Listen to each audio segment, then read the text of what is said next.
Crónicas del Antropoceno, una narración en tiempo real de la época humana y sus consecuencias.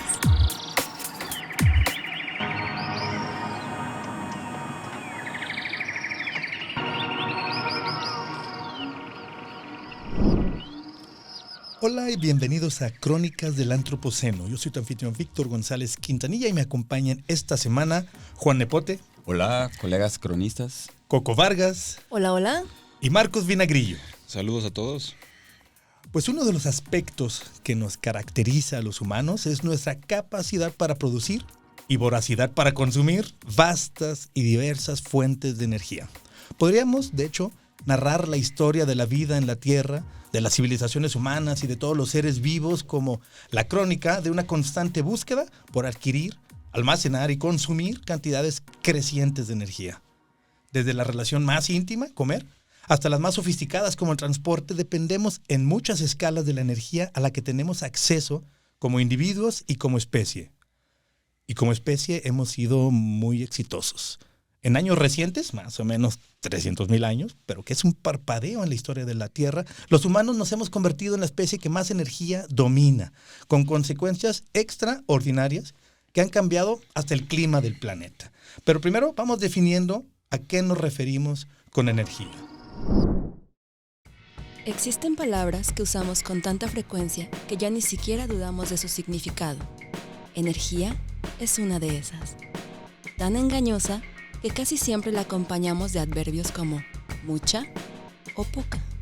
Y entonces decimos, ando baja de energía, o calificamos a alguien de enérgico, si es estricto.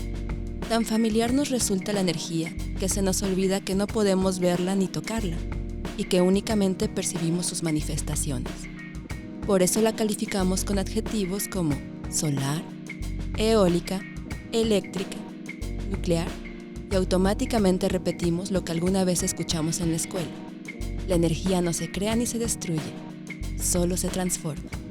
Pero si la energía se conserva, ¿por qué escuchamos que hay una crisis energética mundial? La energía es un concepto teórico científico, definida como la capacidad para producir un trabajo en forma de movimiento, luz, calor. Y su unidad de medida se llama joules, que sirve para contabilizar el trabajo realizado o la fuerza utilizada para recorrer una distancia. La energía es un ingrediente indispensable para el funcionamiento del mundo tal como lo conocemos, incluso para nuestra misma existencia. Así que la producción y distribución de energía también representa un factor de inequidad social. La energía, Juan, una de las cosas en las que no podemos dejar de estar involucrados y que están sucediendo en los niveles más básicos y en los niveles, digamos, globales, en los niveles mundiales, en los niveles galácticos, es decir, es algo de las fuerzas básicas de la naturaleza. Las fuerzas básicas, muy bien dicho, y es de los ingredientes, digamos, los ladrillos que construyen todo. A mí me llama mucho la atención algo que escuchaba de lo que mencionaba nuestra compañera Coco. Una palabra que está en todo momento en el día a día. Platicamos de la energía, decimos que estamos cansados, que nos falta energía, que hay que comer bien. Yo les digo a mis hijos que deben comer bien porque necesitan energía para hacer todo lo que tienen que trabajar. Y pasa un poco como con el tiempo, la idea del tiempo. Todos sabemos qué es el tiempo, pero luego si tratas de definirlo, no queda muy claro, o sea, de ponerle límites exactamente qué es el tiempo. Pues bueno, ocurre algo parecido con la energía. Y tengo mis sospechas, pero no sé muy bien por dónde va esta discusión con la energía. Sí, y bueno, vamos a tratar de desmenuzar algunos de los aspectos. Por ejemplo, el más básico, porque si vamos a hacer una crónica, empecemos por el principio, o por lo más cercano, por lo más íntimo. Si tan solo tuviéramos un biólogo a la mano que nos ayude, ¿no?, a entenderlo. Marcos Vinagrillo, por favor, explíquenos por qué esto de que la falta de energía en nuestro cuerpo, o más bien, nuestro cuerpo consume energía todo el tiempo. Y a la falta de energía, según yo, es a lo que le llamamos hambre. Bueno, nuestra relación con la energía tiene miles de millones de años. De hecho, es justamente como empieza la vida. Podríamos decir que hay una cantidad de energía en el universo que habita en el universo de lo no vivo. Y los primeros seres vivos encontraron la manera de atrapar esa energía y utilizarla en sus propios procesos.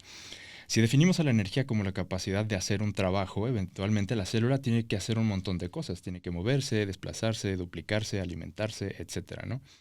y utiliza la energía para hacer todas estas actividades. Los primeros seres vivos podríamos decir que utilizaban esta energía química de las fuentes de azufre en los fondos marinos hasta la invención de la fotosíntesis, ¿no? Las bacterias que lograron atrapar la energía del sol en sus sistemas y almacenarla en una molécula que quizá pocos conocemos, pero que debería de llamar más la atención, que es el adenosín trifosfato, ¿no? Es una palabra un poquito compleja, pero también... ¿Cómo era? Adenosín trifosfato, pero para los compas, ATP. Qué bueno que tiene apodo para los compas. Hagan de cuenta que es la moneda de cambio de la energía en los sistemas vivos. Todos los seres vivos, desde las bacterias hasta nosotros, usamos el ATP para transformar, para hacer procesos, para caminar, para hablar, para pensar. Como dato curioso, por ejemplo, el órgano que ocupa más energía en el ser humano, ¿cuál creen que sea? Bueno, yo creo que ese es el cerebro. Exactamente, ¿no? Tan solo, por ejemplo, para pararte, hay un montón de partes de tu cerebro que se tienen que activar con energía para poder ordenar a los músculos con energía también hacer las cosas, ¿no? Entonces, efectivamente, el asunto aquí es que hace este proceso de transformar la energía de lo no vivo a lo vivo, lleva evolucionando y perfeccionándose pues, esos millones de años en el famoso ciclo de Krebs, ¿no? Básicamente es transformar la energía y almacenarla en la forma de ATP. Pero cuando comparamos la eficiencia que hemos tenido en ese ciclo respecto a la manera como producimos energía en la actualidad, hay una disparidad, ¿no? Voy a hablar solamente del ejemplo de la industria cárnica, que es como uno de los más ineficientes. Pensemos, de todo lo que producimos, de todo el campo, todas las tierras de cultivo, el 80% de esa producción va para la industria cárnica. Es decir, el 80% de pastos, etcétera, lo comen las vacas, pollos, ovejas, etcétera. Sin embargo, ese 80% de plantas, solo el 4% se transforma en carne. Uh-huh. De ahí ya estamos desperdiciando un montón. Sí, o sea, al principio platicaste de un proceso natural en donde no hay desperdicio. Sí, exactamente. Pero cuando lo elevamos a otra escala, en la que queremos conseguir algo que sabe más rico y que queremos producir algo que se vende mejor, es cuando hay desperdicio y ahí empiezan los problemas. Así es. O sea, digamos que la evolución biológica ha creado este proceso para sacar la mayor cantidad de energía, guardar la mayor cantidad de energía en las células, pero ya la industria de los alimentos, ya la tecnología humana, ahí es donde la eficiencia no queda tan claro, porque precisamente, o sea, la carne ocupa solamente menos del 40% de las calorías de la dieta humana. Es decir que el 80% de los campos de cultivo lo utilizamos para producir el menos del 14% de lo que realmente nos nutre. Si usáramos mejor ese 80% de cultivos para alimentar a la población, ni siquiera habría hambre, ¿no? Es decir, habría una eficiencia real. Ahora, nutrición. Lo primero que necesitamos tener claro es que necesitamos energía todo el tiempo. No solamente son los hidrocarburos con los que llenamos el tanque de gasolina de nuestro carro. Los equipos de cómputo. La electricidad con la que hacemos funcionar los micrófonos en los que estamos grabando este podcast. O los hidrocarburos necesarios para mover toda la industria de transporte por el medio del cual llegan las cosas, porque lo que comes no lo sembraron a la vuelta de tu casa, muchas veces viene de muy lejos, por lo menos viene de algunos cuantos cientos de kilómetros de distancia. Todo eso se mueve con energía. Pero bueno, la relación directa que tenemos nosotros con la energía es en lo interno, es decir, como entidades biológicas estamos absorbiendo energía todo el tiempo, cada vez que te da hambre es porque te faltan fuentes de energía, pero después también, como decías ya, Marco, la energía se traduce en la capacidad de hacer trabajo. Y nosotros, los seres humanos, inventamos maneras de poder hacer más trabajo que el que daría nuestra fuerza física. Por ejemplo, nuestra relación con el transporte. Empecemos por la bicicleta. Una bicicleta le imprimes un poco de trabajo y llegas más lejos. Eso está, digamos que le sacamos provecho, le hicimos rendir más. Pero como queremos hacer más, empezamos a usar cosas que hacen el trabajo por nosotros. Ahí parece que salimos ganando más. ¿Por qué? Porque un carro te lleva más lejos de lo que tus piernas te podrían aguantar. Otras máquinas nos pueden ayudar a transportar cosas que ni todos juntos podríamos cargar. ¿Cuál es el problema ahí? Que como decías con la carne, ¿por qué no es negocio? ¿O por qué hay ineficiencia? Porque hay mucho desperdicio. Eso yo creo que es una de las cosas importantes que hay que entender. O sea, podemos hacer más trabajo, pero le tenemos que meter muchísima más energía. Por ejemplo, en el transporte, ¿no?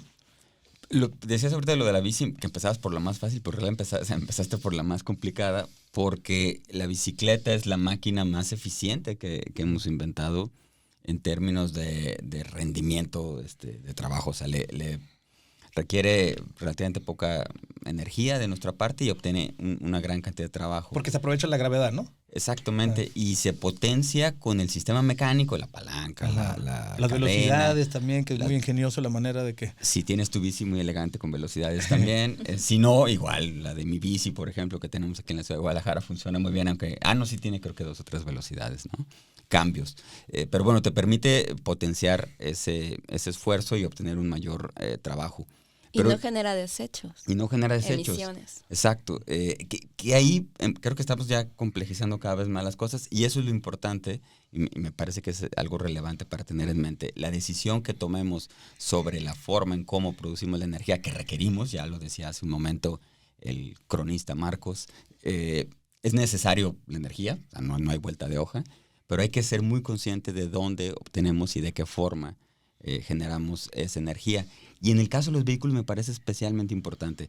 Yo estaba hace unos días cavilando, pensando, si cambio mi automóvil, luego me di cuenta que no puedo hacerlo de todas formas, pero la reflexión ahí estaba. Mi coche tiene cerca de 10, 11 años de antigüedad.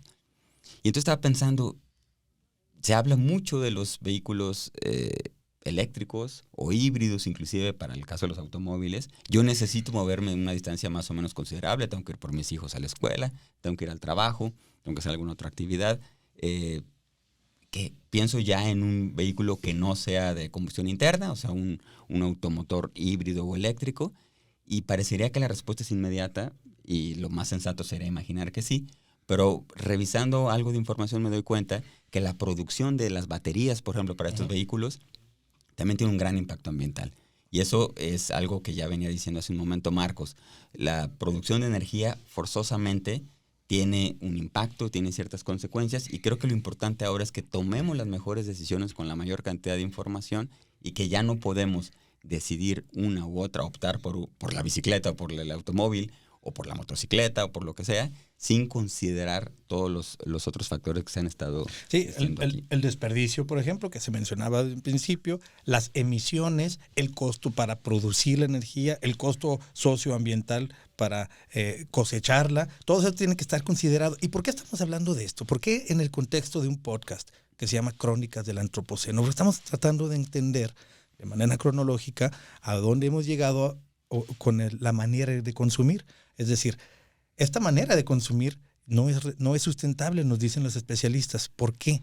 ¿Por qué no es sustentable? O sea, es una manera insostenible y causante de una parte importante de la contaminación atmosférica, de agua, de suelos, por este mismo desperdicio, porque la eficiencia no es óptima, en muchos casos se desperdicia mucho, y porque usamos una fuente de energía que, a pesar de que es eficiente, que no es cara, los hidrocarburos, por ejemplo, no es muy costoso producirlos para todo lo que te pueden dar, pero contamina tanto que no podemos seguir utilizándolos. Por eso se habla mucho de una transición energética, que es necesario hacer una transición energética. ¿A qué se refiere esa transición? Bueno, no sería la primera transición.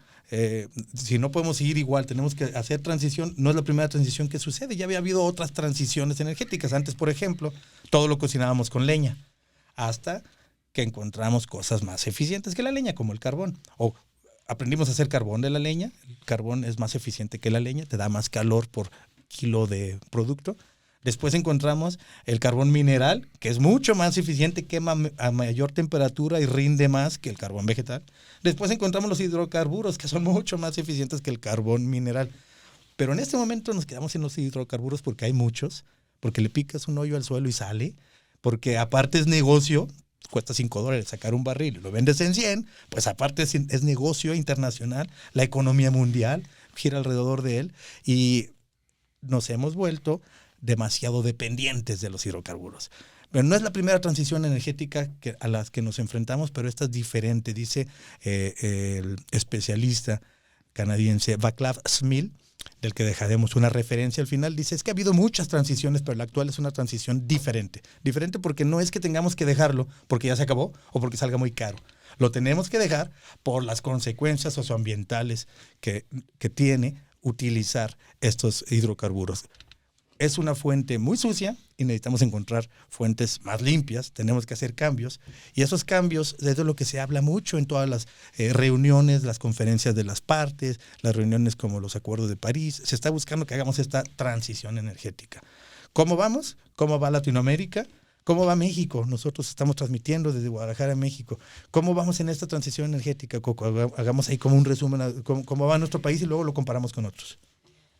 Ojalá pudiera darles una excelente respuesta aquí, ¿no? Pero bueno, sí, la respuesta va a ser buena porque tengo la información, pero el lugar en el que estamos en este momento, de acuerdo al índice de transición energética, que es un índice que lleva el Foro Económico Mundial, que tiene algunos indicadores, pero básicamente México se ubica en este 2020, hasta el 2021 subimos al lugar 46, en el 2020 estuvimos en la posición 50 de 115 países. O sea, bueno, tampoco estamos tan mal. A media tabla, como le dicen. Exactamente.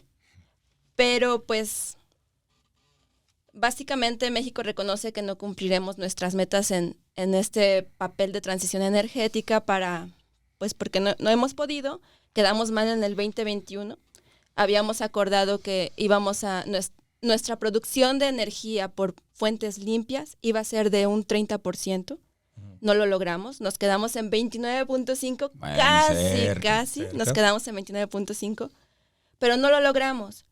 Y nuestra meta subió para el 2024, tiene que ser del 35%, pero pues realmente, si no lo logramos en el 2021, yo veo muy lejano que lo logremos en el 2024, sobre todo porque no le estamos apostando todavía a echarle como con todo a este cambio a las energías limpias.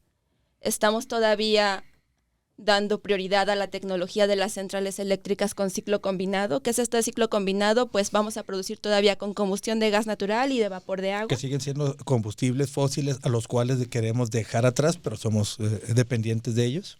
Sí, y de combustión interna, que es lo que decías, Vic, que todavía se va a usar gasolina, diésel y gas para poder producir energía eléctrica. Entonces realmente yo veo que estamos todavía muy lejos de cumplir nuestras metas y los acuerdos a los que nos estamos poniendo como país. Sí, ahora es importante mencionarlo. México es un país petrolero. Hay países que no tienen petróleo y que entonces sí tuvieron prisa en hacer la transición hacia fuentes más limpias porque no les quedaba de otra, porque son dependientes de comprarle petróleo a los demás. Pero México es un país petrolero, así que no se ha logrado esta transición. Además, México es un país con una población muy grande. ¿Cuáles son los obstáculos para poder hacer esta transición? Pues son muchos, pero también vamos matizando esta diferencia en el consumo de energía, porque no es lo mismo lo que consume y para lo que lo consume cada país ni cada región del mundo. Vamos a escuchar aquí a nuestra compañera Abril. Nuestro consumo per cápita o por persona de energía ha crecido unas 4 veces, mientras que la población mundial aumentó otras 7 veces. O sea, que el consumo energético global se ha disparado hasta un punto en el que nos resulta casi imposible satisfacer la demanda de energía. Pero aún, se ha calculado que hacia 2050, ese consumo energético global se duplique y al final del siglo, una vez más, se duplique. Pero el problema no solamente tiene que ver con resolver de dónde sacaremos la energía que debemos producir, sino también con uno de los elementos más notorios de inequidad social: cómo se distribuye la energía que producimos en el mundo. Se estima que el día de hoy unos 1.300 millones de personas, casi 2 de cada 10 habitantes del planeta, no tienen acceso a servicios energéticos modernos, o lo que la Agencia Internacional de Energía define como la posibilidad de usar 100 kilowatts por hora por persona por año. Como ejemplo, un refrigerador promedio consume unos 65 kilowatts por mes, mientras que un etíope promedio consume 58 kilowatts por año. Nuestro refrigerador consume 13 veces más de energía eléctrica que un habitante de Etiopía.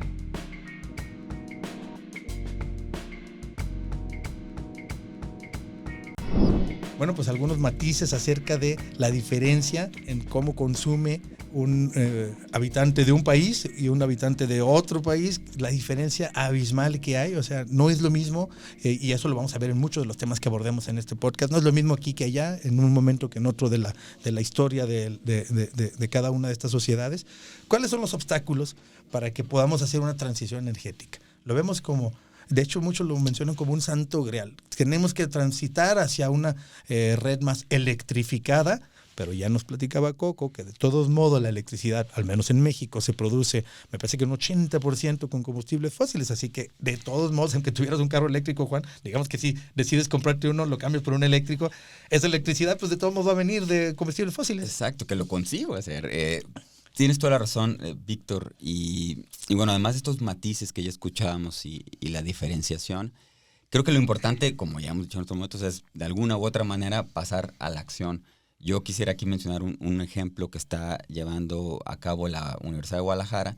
Tiene un programa universitario integral de transición energética en el que ha empezado por lo pronto en reemplazar una parte de la flotilla de sus vehículos que andan por toda la ciudad y por todo el estado de Jalisco moviéndose, a través de, ahora lo hacen con energía eléctrica.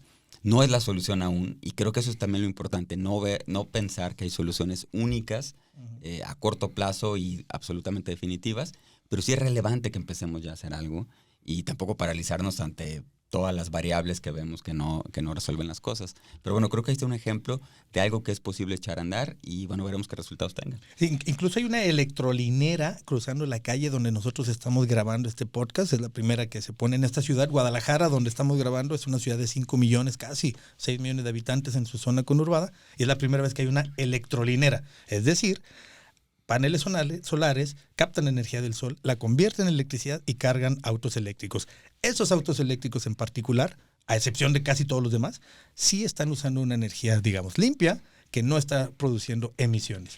La mayoría de los carros están usando energía que viene pues de la red central de energía provista por una compañía que quemó combustibles fósiles en otro lado. No hay emisiones aquí, pero el humo lo están echando en otro lado y eso pasa también en muchos otros países. Y bueno, la transición energética, como otros aspectos, pues tiene un componente cultural, ¿no? Si usamos el ejemplo de los vehículos, o sea, no es lo mismo utilizar la bicicleta o un vehículo privado o el transporte público. Y esto en gran medida depende de la capacidad de las personas y del referente cultural al que tienen acceso para tomar estas decisiones de por dónde me voy, cómo me voy, qué uso. Lo mismo pasa con los alimentos. Realmente el mayor consumo de carne, en el ejemplo que mencionaba, pues es en países del primer mundo, donde si pensamos hace décadas la carne era un artículo de lujo y ahora es accesible en todos lados, pero nuevamente depende de un componente cultural porque es imposible eliminar por completo el consumo de carne, como es quizá imposible eliminar el uso de un vehículo privado. Entonces hay que tomar en cuenta también cómo se está haciendo la transición energética en términos culturales, qué estamos pensando como sociedad, hacia dónde quisiéramos ir, cómo queremos usar esa energía, porque no basta con producir toda la energía que necesitamos, sino reflexionar en qué la usamos, cómo la consumimos, para qué estamos utilizando toda esa gran cantidad de energía. Sí, como siempre, reducir el desperdicio es prioritario, sobre todo siendo una cosa que sale tan cara en términos ambientales, porque ¿cuál es la prisa de hacer esa transición? Digo, de que tenemos fuentes de energía, tenemos, como explica Václav Smil, no es que se nos haya acabado, porque en una transición energética anterior, cuando por ejemplo usábamos leña, sí había una urgencia de dejarlo atrás porque ya no podíamos plantar tantos, ya nos habíamos acabado los árboles cercanos por lo menos, y ya salía más caro mandar traer leña de lejos, entonces sí había una escasez del material y en el caso del carbón llegó a ser demasiado caro, o sea, había escasez o encarecimiento de la fuente. Pero no es que haya escasez o encarecimiento, el petróleo se va encontrando más y los sistemas que usamos son más eficientes, pero el problema principal es que la contaminación que generan está causando, incluso como platicábamos en el episodio anterior, que podrías escuchar ahí si lo buscas, el episodio sobre cambio climático, incluso están cambiando el clima del planeta. O sea, ya es urgente hacer esta transición porque el clima, si lo modificamos, nos va a provocar problemas porque vamos a salirnos de la zona de confort en la que podemos confiar en las estaciones del año, en la que podemos estar seguros que vamos a tener seguridad alimentaria. Por eso la urgencia de esta transición, pero es muy difícil, no es algo que per se la gente estemos listos para dar, va a requerir tiempo, inversión de tiempo, dinero y esfuerzo, y como en todo es necesario pensar, planear, actuar, convencer, hacer modificaciones y entrarle. Pero esos son algunos de los obstáculos. Pero ¿quién sí lo ha logrado? A eso iba. ¿Existe algún país que se haya logrado la transición energética lejos de los 10 países más desarrollados del mundo? O sea, sobre todo me pregunto esto en América, en Latinoamérica. Sí, por ejemplo, ya hablábamos de México, que comparando con otros países de Latinoamérica, hay algunos países que ya hayan acercado más a esto. ¿Cuál es el que está menos peor, por ejemplo? Mira, podemos hablar de los 4 pioneros en Latinoamérica. Está Uruguay, que está rankeado en el lugar número 13 mundial, en producción de energías limpias.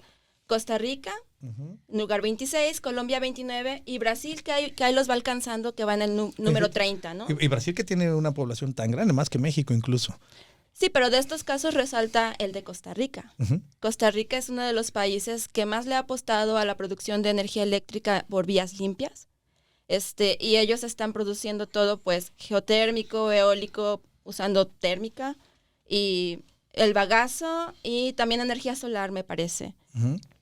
Sí, Costa Rica muchos lo ponen ejemplo a Costa Rica, ¿no? Que es un país que produce energía limpia, un país que no tiene ejército y que invirtió mejor en mejorar sus áreas naturales protegidas, así que el turismo ecológico, el ecoturismo claro. es una de sus primeras fuentes de ingresos. Yo supongo que todos estos ejemplos de Costa Rica son dignos de seguirse, aunque hay que matizar.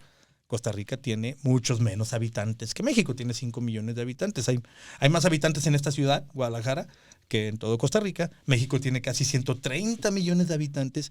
Uruguay tiene 3 millones de habitantes. Entonces, ni juntos, se comparan con México. No es tan fácil hacer mover este Titanic, que es nuestro país. Pero bueno, si Brasil está en un lugar 30 mundial y tiene más habitantes que México, pues no es que no se puede. Y eso que es un país petrolero también. Sí, no es caso perdido, pero también debemos pensar que son países que tienen una gran cantidad de recursos naturales y que no todos los países están en esta posición, ¿no? No todos tienen esta gran opción. Pero también pienso que la transición, siguiendo el ejemplo de Costa Rica, es observar qué es lo que hay disponible y adaptarse a eso, ¿no? Es decir, hay flujo de energía en todos los ecosistemas, pero no va a ser lo mismo en un desierto que en una selva. Cada país tiene distintos biomas, distintos ecosistemas, y pueden aprovechar esa energía específica. Las ciudades cercanas a los mares, pues del mar. Aquellos que tienen grandes fuentes de viento, pues pueden usar energía eólica, etcétera, ¿no? O sea, la transición no se trata, yo creo que de que todos usemos la misma energía, el mismo tipo, al mismo tiempo. Sí, es una adaptación a cada situación. Va a ser muy diferente en cada lugar, es un tema complejo, como ya lo hemos tratado de agarrar de diferentes aristas, y no hay soluciones perfectas para problemas complejos. Entonces, pues ya llegando a un cierre del tema, y que lo vamos a seguir abordando, el tema de la energía y la transición energética será uno de los más importantes, puesto que en el antropoceno es uno de los temas relevantes, y para poder apuntar hacia un futuro sostenible necesitamos hacer esta transición, porque la manera de producir y consumir energía que tenemos en este momento es insostenible. Regresando a Václav Smil, este teórico canadiense, que tiene muchos libros y que tiene muchos videos, y que vamos a recomendar unos aquí al final del programa, que van a estar ahí en la descripción del capítulo, dice: tan único y sin precedentes como es esta transición energética, comparte la característica clave con sus predecesores. Será un proceso gradual, intergeneracional, que durará décadas, con caminos divergentes entre las diferentes naciones y tasas de progreso. Aún así, nuestro compromiso con la innovación y con mejores formas de gestionar nuestro uso de la energía puede marcar una diferencia real en su ritmo de progreso. Es decir, esto de sustituir los combustibles fósiles por energías renovables será una tarea que inevitablemente nos va a llevar muchas generaciones, décadas por venir. Pues bueno, muchas gracias por acompañarme, como siempre, gracias por escucharnos. Todas las referencias mencionadas durante este programa y algunas lecturas sugeridas las puedes encontrar en la descripción del capítulo, en la plataforma donde encuentras tus podcasts. Si te gusta lo que hacemos, no olvides suscribirte al podcast, y si conoces a alguien que le puede interesar, por favor, compártelo. Y sobre todo, escucha la próxima semana la siguiente entrega de estas Crónicas del Antropoceno. Esto fue Crónicas del Antropoceno, una producción del Museo de Ciencias Ambientales de la Universidad de Guadalajara. Gracias por escuchar.